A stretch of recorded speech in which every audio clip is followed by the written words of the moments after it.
बिस्मिल्लाहिर्रहमानिर्रहीम। अस्सलाम वालेकुम। आज हम बात करेंगे काजी फैज़ ईसा केस में होने वाली एक अहम समाअत के हवाले से। बड़ी अहम आज की समाअत थी और ये 10 रुकनी बेंच है ऑनरेबल सुप्रीम कोर्ट का, जिसकी सदारत उमर अता बंदयाल साहब फरमा रहे हैं। आज की समाअत में जो आर्गूमेंट्स थे वो फ़रोग़ नसीम ने ही किए और फ़रोग़ नसीम ने बड़े अहम सवालात आज उठाए हैं। वो सवालात और कुछ सवालात थे हमारे ऑनरेबल बेंच की तरफ से, जिनका बड़ा अच्छा जवाब दिया है हमारे जो फ़रोग़ नसीम साहब हैं, बैरिस्टर फ़रोग़ नसीम साहब, जो कि गवर्नमेंट को रिप्रेजेंट कर रहे हैं।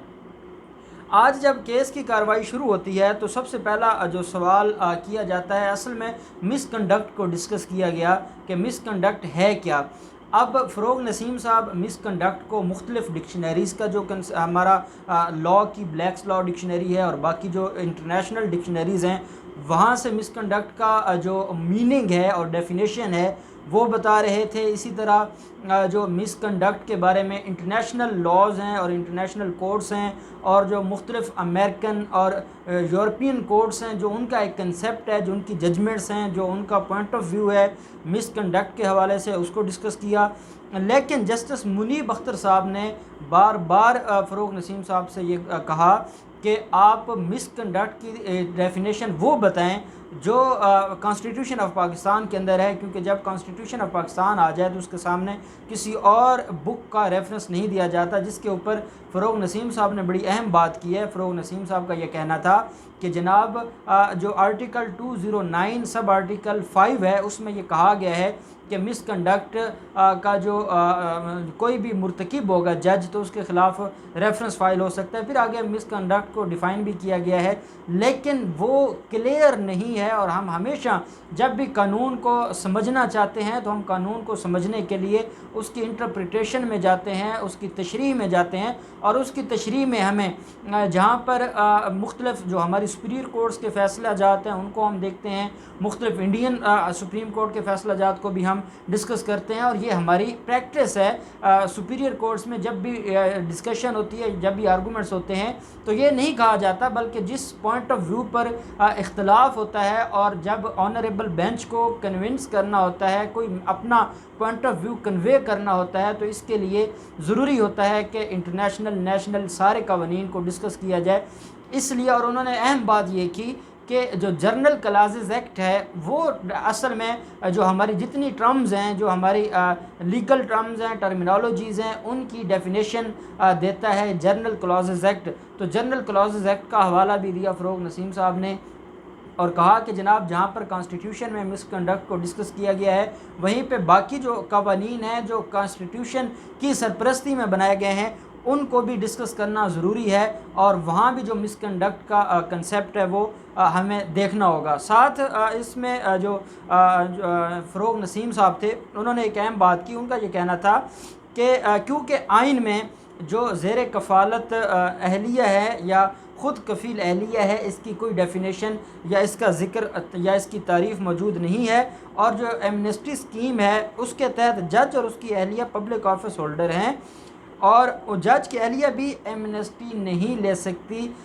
ये कहना था कि जब भी हमारा कानून ये कहता है कि जो अहलिया वाइफ होती है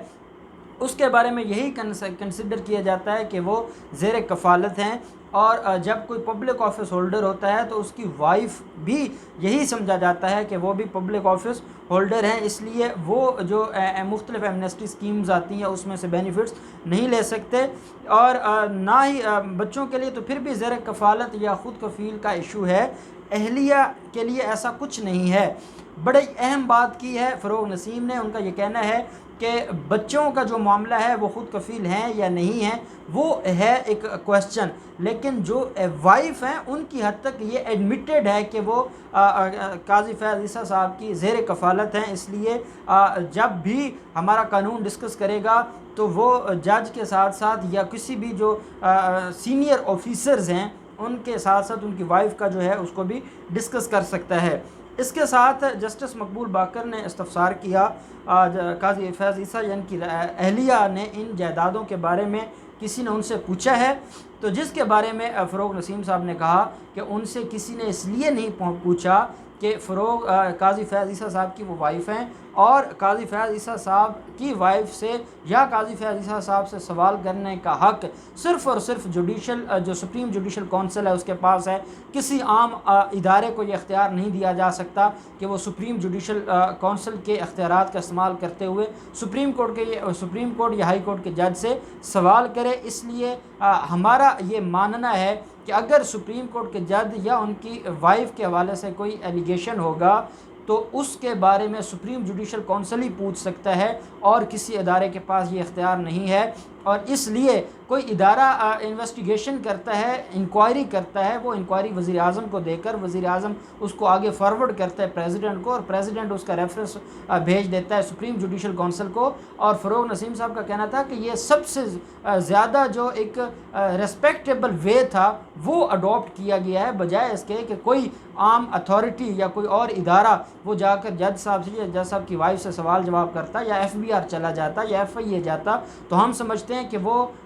जो इस सुप्रीम कोर्ट के तकद्दुस की पामाली थी, इसलिए जो रेस्पेक्टेबल वे था वो हमने इस्तेमाल किया और ये सवाल जवाब करने के लिए हमने डायरेक्ट जो सुप्रीम जुडिशल कौंसिल है उससे रुजू किया। इसी तरह जस्टिस मकबूल बाकर साहब ने कहा कि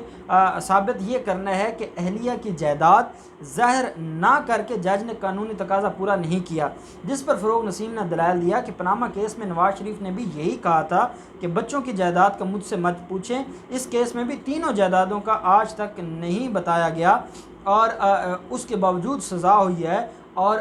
JIT बनाई गई है। और सुप्रीम कोर्ट के अपने फैसला जाते हैं जहां सुप्रीम कोर्ट के सामने नवाज शरीफ ये कह रहा था कि मुझसे मेरी फैमिली, मेरी वाइफ, मेरे बच्चों की जायदाद के बारे में ना पूछें, तो वो भी उसने जब ये कहा था तो सुप्रीम कोर्ट ने उनके आर्गूमेंट्स को रद्द कर दिया था। और हमारा भी यही कहना है कि ये कोई आर्गूमेंट नहीं है कि ये कहा जाए कि मेरी वाइफ या बच्चों के बारे में ना पूछा जाए। मैं समझता हूँ ये आज की पूरी कार्रवाई का अहम पॉइंट था जो फ़रोग नसीम साहब ने उठाया है। और उन्होंने कहा है कि जो एक लार्जर बेंच था जो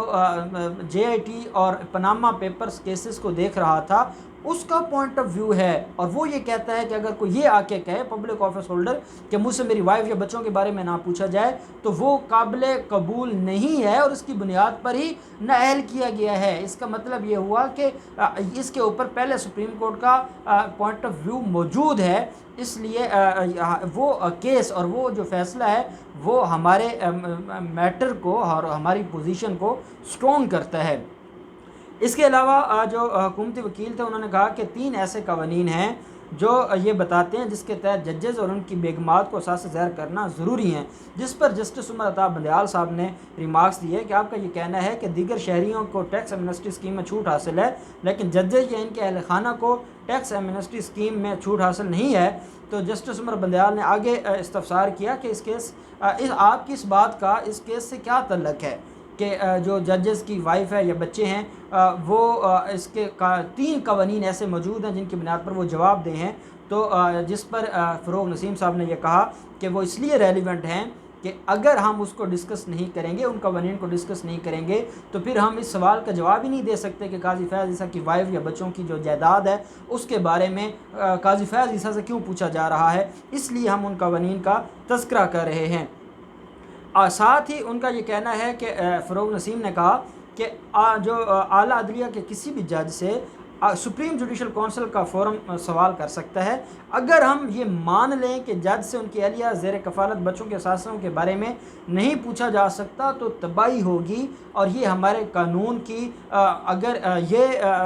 एडमिट कर लिया जाता है या ये फ़ैसला आ जाता है कि किसी भी जज से उसकी वाइफ या बच्चों के असासजात के बारे में नहीं पूछा जा सकता, तो फ़रोग नसीम का ये कहना है कि ये हमारे कानून पर एक काला धब्बा होगा और जिसको शायद बाद में ना मिटाया जा सके। ये बड़ी अहम सवाल उठाया और बड़ी अहम इसके अंदर एक मौक़िफ़ दिया फ़रोग नसीम साहब ने। इसके अलावा जो फ़रोग नसीम साहब ने उन्होंने कहा कि दरख्वास्त गुजार जो हैं जज जस्टिस काजी फैज़ ईसा, जो असासजात उनके मुल्क से बाहर हैं वो एडमिटेड हैं, वो उनको असासों को तस्लीम करते हैं और मुअज़्ज़ज़ जज के अहल खाना के बैरून मुल्क असासों की कोई मॉर्गेज नहीं है, वो ख़रीदे गए हैं, कैश पर ख़रीदे गए हैं, इसलिए ये सवाल ही नहीं उठता कि वो प्रॉपर्टी उनकी है या नहीं है। जब उन्होंने ख़रीदा है और उनकी वो वाइफ और बच्चे हैं तो उनसे सवाल तो ज़रूर होगा। इसके अलावा जस्टिस उमर अता बंदियाल साहब ने ये कहा कि जो असासे तस्लीम किए गए हैं उनको ज़हर करना चाहिए था। अगर बेगम आज़ाद अपनी इनकम से असासे ख़रीद सकती हैं तो उसकी वजाहत भी बेगम ही दे सकती हैं। जिसके ऊपर फ़रोग़ नसीम साहब ने कहा कि ये आज़ाद हैसियत है, जो वाइफ होती है कि किसी भी पब्लिक ऑफिस होल्डर की, वो आज़ाद हैसियत नहीं होती, वो वैसे ही उसको कंसिडर किया जाता है कि वो पार्ट एंड पार्सल है उस पब्लिक ऑफिस होल्डर के, इसलिए उनको जवाब देना पड़ेगा। जस्टिस सज्जाद अली शाह ने रिमार्क्स दिए कि आपसे कोई नहीं कहता कि ना पूछें कि आपने उनकी बेगम से पूछा कि जायदाद या फ्लैट कहाँ से लाएँ। फ़रोग़ नसीम ने जवाब दिया कि डिसिप्लिनरी एक्शन में बेगम से नहीं पब्लिक ऑफिस होल्डर से पूछा जाता है। ये जो हमारे डिसिप्लिनरी लॉज हैं वो ये कहते हैं कि जब पब्लिक ऑफिस होल्डर की वाइफ का कोई वो गैर कानूनी काम करेगी तो पब्लिक ऑफिस होल्डर से पूछा जाएगा। जिस पर जस्टिस सज्जाद अली शाह ने कहा कि नैब कानून में भी जिसके नाम प्रॉपर्टी होती है इसी उसको ज़हर किया जाता है, अगर असल सोर्स ना मिले तो फिर दीगर से पूछा जाता है। अब फ़रोग़ नसीम साहब ने कहा कि आप बिल्कुल बजा फरमा रहे हैं, लेकिन अभी हम सिर्फ नैब के कानून को डिस्कस नहीं कर रहे, हम मनी लॉन्ड्रिंग को भी डिस्कस कर रहे हैं, हम जो हमारे एसेट रिकवरी यूनिट है उन कवानीन को देख रहे हैं, हम जो FIA के मामलात हैं उनको देख रहे हैं, हम इंटरनेशनल कवानीन को देख रहे हैं, हम डिसिप्लिनरी एक्शंस को देख रहे हैं, इसलिए हमने इन सारी चीज़ों को देखना है। साथ फ़रोग़ नसीम साहब ने कहा कि ग्रेड 22 के सेक्रेटरी के लिए बनाए गए कवायद जजेस पर भी लागू हैं, जिस पर